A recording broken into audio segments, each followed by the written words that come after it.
여러분 안녕하십니까. 3월 6일 새벽이 됐습니다. 전은식입니다. 몇 가지 소회를 먼저 말씀드리겠습니다. 어제 배우 오현경 선생의 연결식이 있었습니다. 저는 빈소를 가보지 못했습니다. 대학로에서 연결식이 있었더군요. 선생과 저는 아주 묘한 인연이 있습니다. 제가 경주 보문관광단지 이 호텔 강연장에서 거의 3개월 넘게 매주 모 대기업의 간부들을 모아놓고 강연을 할 때였습니다. 매주 갔었죠. 저는 우연히 신경주역에서 포항으로 가는 오인경 선생을 배웠고, 선생이 먼저 저에게 말을 걸어주셨습니다. 그래서 그 이후에 자주 만나게 됐습니다. 그리고 서울에서는 막상 뵙고도 제가 변변한 식사를 한 번도 대접하지 못했습니다. 우리 시대의 사람들은 이처럼 하나 둘 떠나갑니다. 우리는 우주 어디에서 다시 만날까요? 제가 어제 방송 말미에 드린 말씀, 우리 좌파는 시장의 실패나 그리고 노출되지 않는 절대적 빈곤, 그리고 빈곤의 영속화 문제를 해결할 대책에 관해 아무런 지식을 가지고 있지 않다. 정말 우리 좌파들 무식합니다. 물론 저도 무식하지만 우리 좌파들 너무 무식합니다. 공부들 너무 안 하는 것 같아요. 내가 그렇게 얘기를 했는데 그 말씀에 대해 원로 한 분이 참 좋은 말을 했다고 전화를 해 주셨습니다. 사실 이 시장의 실패만 제대로 해결이 되어도 절대적 빈곤은 사실상 사라질 것입니다. 시장의 실패, 한마디로 설명하기는 정말 어려운 문제죠. 재화를 제대로 분배할 수 있는 그 시장의 기능은 사실은 굉장히 어렵습니다. 그게 정부 당국에서 이끌어 간다고 해서 시장이 따라오지도 않고, 그리고 자유방임주의처럼 시장에 맡겨놓는다고 해서 시장이 제대로 분배를 다 한다. 그건 기대할 수 없습니다. 그래서 경제학은 정말 어려운 건가 봅니다. 어떻든 이 시장의 실패를 감독하고 감시하고, 그리고 그 문제를 조금만 해결할 수 있는 로드맵만 만들어도 사실 절대적 빈곤 문제는 사라질 겁니다. 무엇보다도 빈곤이 영속화를 막는 길은 고기를 주는 게 아니라 바로 고기를 잡는 법을 가르치는 것입니다. 요즘 진영 논리가 극에 달해 있습니다. 선거가 눈앞에 왔기 때문입니다. 솔직히 윤석열 정부도 선거 때문인지 온갖 약속을 쏟아냅니다. 저는 포퓰리스트들을 경멸합니다. 제가 외부 강연을 가면 요즘 늘 하는 얘기인데요. 이 나라가 만약에 망한다면 하나는 포퓰리즘, 하나는 부패, 특히 정관 여부라는 부패, 그것 때문에 망할 것이다. 그런 얘기를 합니다.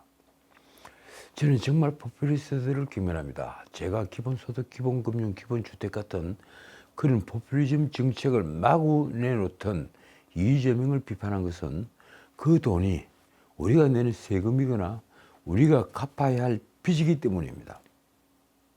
특히 우리 미래 세대가 감당을 해야 할 빚이기 때문입니다. 그런데 차원은 좀 다릅니다만 윤석열 정부도 재원이 확보되지 않은 정책들을 던지곤 합니다. 최근 부영그룹이 1억 원 출산지원금을 준다고 해서 화제가 됐죠. 아이를 낳으면 1억 원 혹은 뭐 3억을 준다, 1억 5천을 준다고 하더군요. 여러 가지 아이를 낳으면 지원금을 주겠다 하는 기업들도 있고, 그리고 지자체도 있고, 어쨌든 출산을 늘리기 위한 여러 가지 정책들이 나왔습니다. 그런데 이 출산지원금을 준다고 하면서 세금 문제가 불거진 적이 있습니다.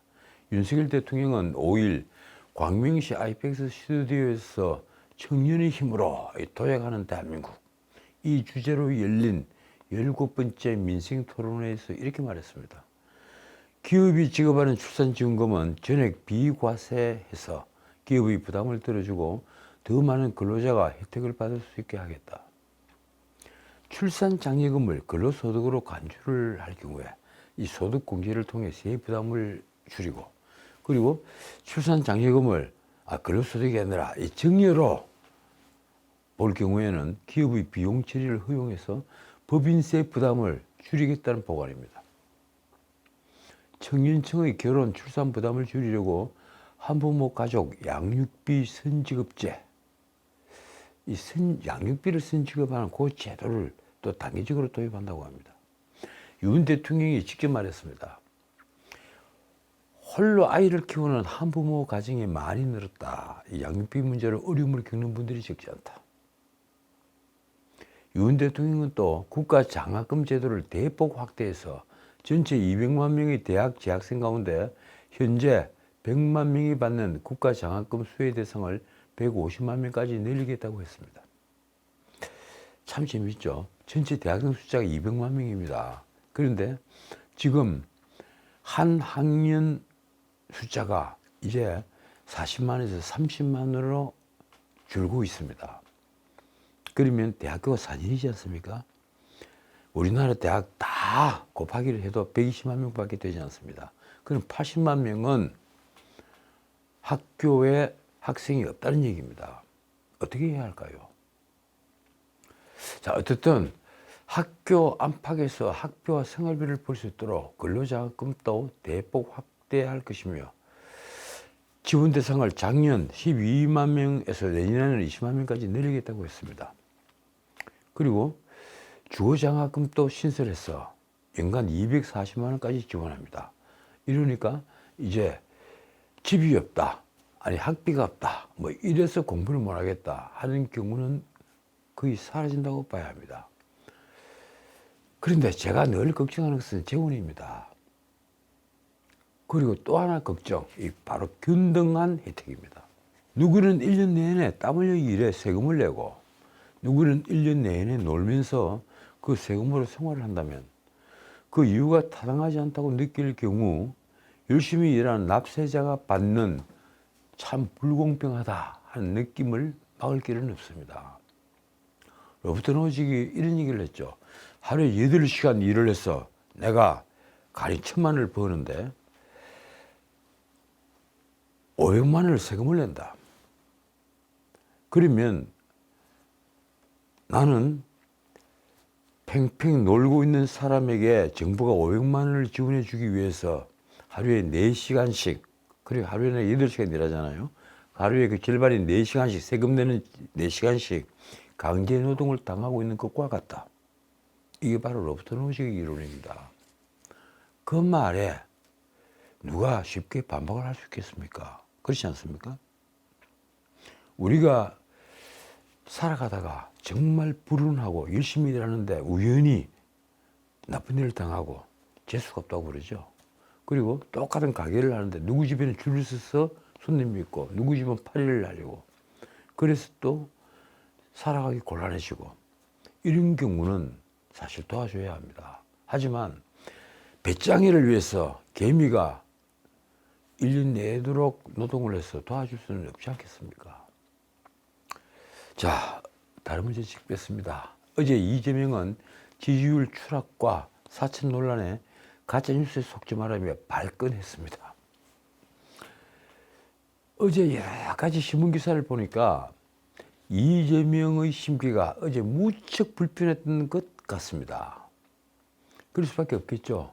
민주당의 지지율은 계속 떨어지고 있고, 그리고 본인도 이른바 명령대진이라고 합니까? 개항을 해서 원희룡과 붙은 그 엄청난 대진에서 이제 원희룡과 거의 지지율 차이가 없게 접근을 해버렸습니다. 그렇다고 해서 지금 이재명이 난 명령대진 안 하겠다, 도주할 수는 없겠죠. 이러니까 심기가 무척 불편해진 것 같습니다. 그래서 이재명은 지금 가짜뉴스에 속지 말라며 발끈했습니다. 그 가짜뉴스 중에 이재명과 민주당이 꼽는 대표적인 것이 바로 민주당 사천 논란입니다. 솔직히 지금 민주당 사천 논란은 국민의힘이 그 반사적 효과로 지지율 상승 추세가 두드러지게 했습니다. 반면에 잇따른 공천 파동에 비명 탈당과 지지율 하락까지 겹쳐 민주당은 지금 비상이 걸렸습니다. 그래서인지 이재명은 어제 5일 긴급 기자회견을 자청했습니다. 민주당은 대선 당시 선거대책위원회 배우자실의 부실장을 지낸 권향엽이라는 사람이 전남의 여성 특구에 제작 공천된 것을 두고 사천 논란이 거세지자 이걸 가짜뉴스라며 법적 조치까지 거론했습니다. 거의 2차례에 걸쳐 법적 조치를 거론하더군요. 그런데 그게 법적 조치 상입니까? 제가 가만히 살펴보니까 우리 언론들이 조금 더 거짓말을 한 게 없습니다. 쉽게 말하면 가짜뉴스가 아니라는 겁니다. 다만 그 판단을 이것이 사실이냐 아니냐 하는 그 판단은 과연 가짜뉴스라고 문제 삼을 수 있는 겁니까? 이재명은 5일 영등포역 광장에서 기자회견을 열고 3.15 부정선거와 다를 게 무엇이냐면서 이렇게 말했습니다. 그 정부 집권 여당의 지금 선거 행태를 두고 3.15 부정선거에 빗대면서 이렇게 말을 한 겁니다. 이번 총선에서는 대통령부터 집권 여당 그리고 중립을 지켜야 할 언론들까지 일부 협잡을 해서 가짜뉴스를 유포하는가 하면 국가 권력을 이용해 불법 선거를 자행하고 있다. 협잡을 했다. 총선은 아직 40일 넘게 남았는데 얼마나 초조했으면 3.15 부정선거 같다느니 언론이 협잡을 했다는 말까지 하겠습니까? 저도 언론사의 언론인으로 입사를 해서 몇 년 근무를 해본 사실이 있는데 언론이 협잡을 합니까? 과연 그는 협잡의 의미를 정확히 알고 하는 말일까요? 그는 또 윤석열 대통령이 전국 민생 토론회를 개최하는 걸 두고 이렇게 쏘아붙였습니다. 온갖 간담회 명목으로 여기저기 다니면서 공약이나 다름없는 정책 발표를 하고 있다. 그 내용도 800조, 900조 원이 드는 허무맹랑한 약속들이다. 글쎄요, 800조, 900조는 아니겠죠. 지난 총선 때 문재인은 4인 가족 100만 원의 재난지원금 살포를 약속했습니다. 대통령이 선거 전에 계속 그걸 강조를 했죠. 널리 홍보를 해라. 그 얘기도 했고요. 신문은 헬리콥터로 돈을 살포하는 만평을 그렸습니다. 물론 비판 신문입니다. 문재인은 소기의 목적을 달성한 뒤에 그러니까 180석 대승을 거둔 뒤에 소고기를 사먹은 서민들에게 가슴이 뭉클했다 이런 말을 했습니다. 그래 민주당이 지금 윤 대통령이 하는 민생 토론회를 두고 선거 개입이라거나 포퓰리즘이라고 공격할 수는 없지 않겠습니까? 이재명은 권향엽의 단수 공천을 둘러싼 논란에는 조작, 왜곡이라고 역공을 폈습니다. 제 아내는 그 사람과 아무런 개인적인 인연이 없다. 그런데 어느 언론도 권향엽이 김혜경과 개인적인 인연이 있어서 이런 사찰을 했다고 얘기를 하지 않습니다. 권향엽은 대선 캠프에서 대통령 배우자실에 일을 한 그 인연으로, 그건 사실이지 않습니까? 그 인연으로 이번에 만약에 전략공천을 받았다면 그건 사칭이라고 할 수 있다. 만약에 그 인연이 이유가 돼서 전략공천을 받았다면 그건 사칭이다. 그 말이 틀린 게 있습니까? 이 사안을 포함해 앞으로는 가짜뉴스를 퍼뜨리거나 또는 가짜뉴스에 의존해서 선거 질서를 어지럽히는 여당 정부 그리고 대통령까지도 모두 법적 조치를 해서 언젠가는 반드시 책임지게 하겠다. 이 이재명의 말입니다.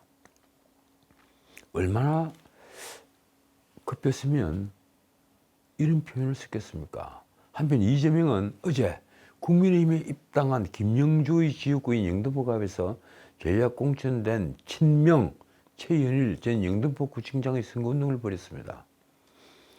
김영주가 탈당을 하니까 물론 컷오프를 하니까 탈당을 했죠. 탈당을 하니까 거기에 영등포구청장을 지낸 분을 투입을 한 겁니다. 이재명은 왜 김영주를 쫓아냈을까요? 이재명이 말입니다. 잘된 것 같다. 길고 짧은 것은 대봐야 알지만 이미 승부는 났다. 글쎄요, 저는 어제 방송에서도 말씀드렸지만 김명주가 민주당에서 탈당을 하고 그 즉시 국민의힘으로 옮기는 것은 저 역시 그렇게 찬성하는 바가 아닙니다. 정당은 한 이념, 한 정책으로 뭉친 결사체이기 때문에 그렇습니다. 어떻든 어제 이재명의 태도는 확연히 달라졌습니다. 거의 모든 여론조사에서 국민의힘 지지도 상승 추세가 계속되고 반면 민주당은 하락 추세에서 벗어나지 못하고 있습니다. 한 달째죠. 전문가들은 하나같이 그 원인으로 민주당의 사천 논란을 짚습니다. 사당화 논란, 사천 논란. 말하자면 이재명의 사당화는 이제 치유 불가능한 질병이 되어 있는 것입니다. 결국 이번 선거에 목숨을 걸고 있는 이재명은 다시 반전의 계기를 찾기 위해 분주해졌습니다. 언론의 분석입니다. 이날 이재명이 공세적으로 태세를 바꾼 것은 당 지지율 침체가 장기화하고 공천 갈등이 깊어져 정권 심판론이 작동하지 않고 있다는 분석 때문으로 풀이된다. 그렇습니다. 지금 정권 심판론보다는 오히려 정권 지원론이 훨씬 더 많은 지지를 얻고 있는 겁니다. 특히 서울이 그렇습니다. 경기도는 아직도 정권 심판론이 우세하지만 서울은 그렇지 않습니다. 결국 민주당이 공을 들이던 민생 챙기기 모습마저 여당에게 뺏긴 것도 이재명을 자극한 것으로 보입니다. 한편 이재명은 어제 이 조국 혁신당을 창당한 그 조국을 만나 정권 심판 연대의 중요성을 역설했습니다. 정당에 자기 이름을 넣은 경우는 아마 조국이 처음일 겁니다. 친박 연대가 과거에 있었지만 박근혜 대통령 성함을 넣은 건 아니지 않습니까? 그러니까 자신의 이름을 넣어서 정당을 만든 경우는 지금 조국이 우리나라 역사의 처음입니다. 그리고 히틀러도 자기 이름을 넣어서 정당을 만들지 않았습니다. 히틀러당이 아니죠. 아돌프 히틀러당이 아니지 않습니까? 나치서였습니다. 어떻든 이재명은 조국을 만나서 정권 심판에 함께 힘을 합치자 연대의 중요성을 역설했습니다. 이재명은 국회로 예방을 놓은 조국을 만나 힘을 합치자고 제안을 한 겁니다. 솔직히 조국을 그뜰도 보지 않다가 조국이 만든 정당이 제3지대 정당 중에서 가장 높은 지지를 얻고 있다. 이런 통계가 여기저기서 나오니까 나는 태도를 바꾼 거 아닌가 그렇게 보고 있습니다. 이재명이 말입니다. 총선에서 윤석열 정권을 심판하려는 모든 세력이 힘을 합쳐야 한다. 조국도 이순신 장군의 하객진을 언급했더군요. 하객진, 정말 오랜만에 듣는 말입니다. 협력하자고 이재명에게 화답을 했습니다. 한편 민주당은 이날 긴급 최고위원회의를 열어 전남 순천 광양 곡성 구례을 선거구를 여성 전략 특구에서 전략 경선 지역으로 다시 변경을 하고 권향엽과 그리고 컷오프했던 현역인 서동용 의원 간의 2인 경선을 치르기로 했습니다. 워낙 여론이 좋지 못했기 때문에 그런 것으로 보입니다. 제가 읽은 신문 사설만 하더라도 2개입니까 3개입니까?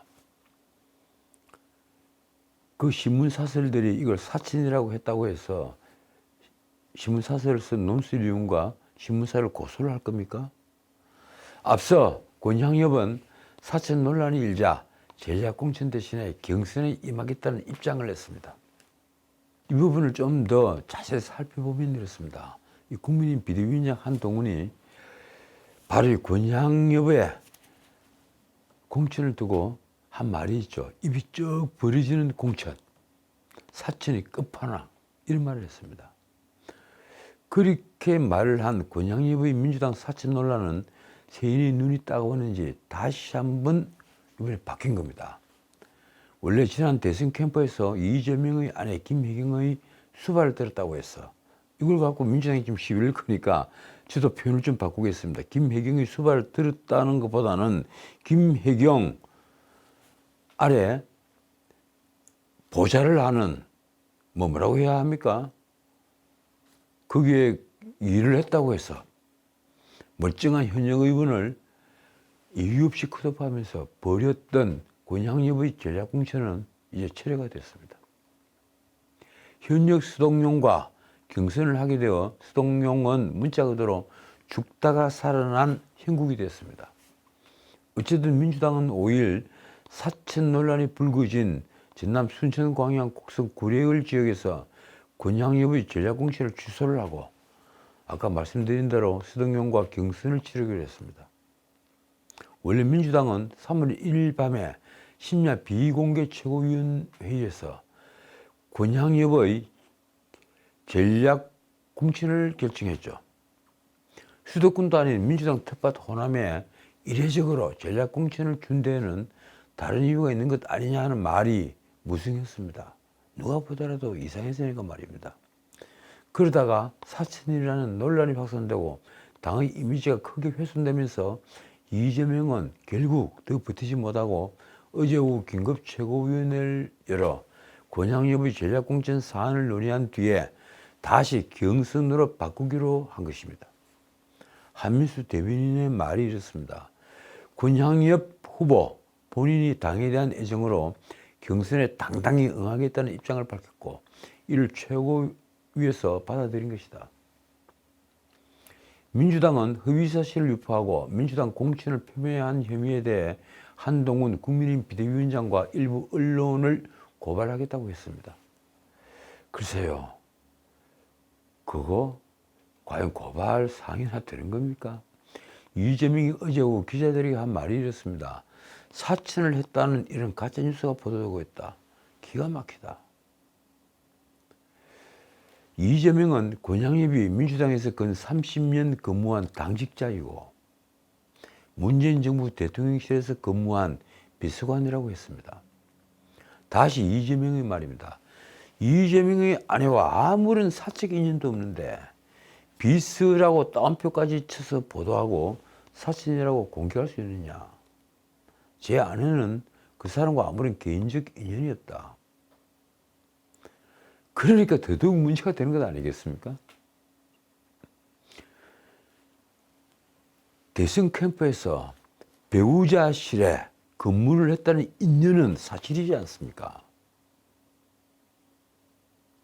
이재명은 권양엽은 민주당 당직자 출신으로 대통령 후보 배우자실의 부실장이었을 뿐이라며 이렇게 덧붙였습니다. 그런데도 어떻게 비서로 전락할 수 있느냐? 그걸 근거로 어떻게 사천을 했다고 규정할 수 있느냐? 글쎄요, 대선 캠프 배우자실의 부실장이든 실장이든 하는 일이 무엇일까요? 결국 일반적으로 스케줄 짜고 또 보좌를 하는 등 비서들이 하는 일을 하는 것 아닙니까? 결국 민주당이 이날 경선을 결정하면서 권양엽, 서동용 두 사람은 경선에서 재대결하게 됐습니다. 이재명이 자신이 노골적으로 내쫓은 것처럼 된 김영주가 모멸감을 느낀다면서 탈당을 했죠. 그리고 곧장 국민의힘이 입당을 하고 공천을 받자 이렇게 말했습니다. 김영주 이상한 핑계 대고 나갔다. 영등포갑 승부 끝났다. 이재명은 5일 영등포갑 지역을 방문하고 민주당 후보 최현일 지원 유세를 했습니다.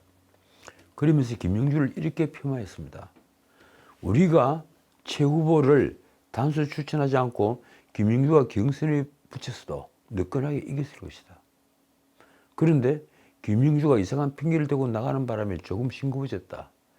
참 이상합니다. 김영주가 다른 당 사람이었습니까? 같은 당 사람이었지 않습니까? 그런데 우리가 최 후보와 김 후보를 경선을 붙여도 느슨하게 이겼을 것이다. 왜 이런 말을 하죠? 영등포갑에서 공천을 받은 민주당 최현일은 배신의 정치를 반드시 응징하겠다. 그렇게 말했습니다. 글쎄요. 누가 누구를 배신한 것입니까? 한편 이재명에게 또 하나의 악재가 터졌습니다. 아직까지 이재명은 상방울 대북 송금 사건으로 기소되지 않았고 구속영장도 청구되지 않았고 물론 재판도 받지 않고 있습니다. 그런데 그 상방울 대북 송금 사건으로 재판을 받고 있는 사람이 있죠. 바로 이화영입니다. 그 이화영이 검찰에서 한 진술 그리고 그 진술서가 재판에서 공개가 되고 그 내용이 밝혀진 것입니다. 이재명이 경기도지사 시절 이화영이 이재명에게 상방울이 방북 비용 200만 달러 대납한 사실을 보고했다는 것이 밝혀진 것입니다.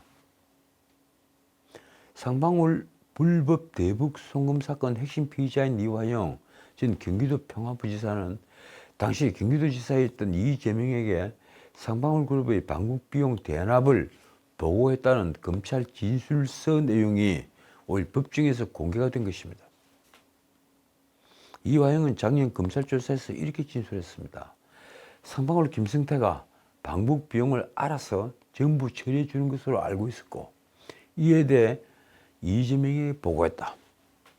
수원지법 형사11부는 이날 이화영의 뇌물 및 외국안 거래법 위반 등의 혐의에 대한 공판을 열었습니다. 이날 재판에서는 검찰 측의 서정조사가 진행됐습니다. 이날 검찰이 공개한 증거 중에는 그의 서정 중에는 이화영의 피의자 진술조서가 일부 포함되어 있습니다. 검찰은 이 내용을 제시하며 이화영은 검찰이 묻기도 전에 먼저 방북 비용 대납을 이재명에게 보고했다고 한 사실을 강조했습니다. 이재명이 방북 비용 대납을 충분히 알고 있었다. 그걸 강조를 한 겁니다. 이화영이 검찰 조사에서 한 말이 이렇습니다. 김성태가 이재명의 방북 비용 100만 달러에서 200만 달러를 보내고 계약서를 쓰는 등 일이 잘 되는 것 같다고 이재명에게 보고를 했고 2020년 초 방북이 성사될 것 같다고도 보고했다. 자, 오늘은 여기까지입니다. 이화영은 같은 달 14일 이루어진 검찰 조사에서 이재명에게 현대산과 같은 기업의 역할이 필요할 것이라고 했다며 방북 비용에 대해 이재명에게 보고했는지 여부는 변호인이 참여할 때 말씀드리겠다고 진술했습니다. 같은 달 18일 진행된 조사는 당시 이화영의 변호를 맡은 법무법인 해광의 변호인 동석하에 진행이 되는데 이화영은 이 자리에서 상방울 김성태가 방북 비용을 알아서 전부 처리해 주는 것으로 알고 있었고 이에 대해 이재명에게 보고했다고 진술한 것으로 조서에 적혀 있습니다. 진실은 아무리 감추려도 감추지지 않습니다. 그래서 묻겠습니다. 임중석은 왜 탈당하지 않았을까요? 문재인이 전화를 한 겁니까? 아니면 지시를 한 겁니까? 연통을 놓은 겁니까?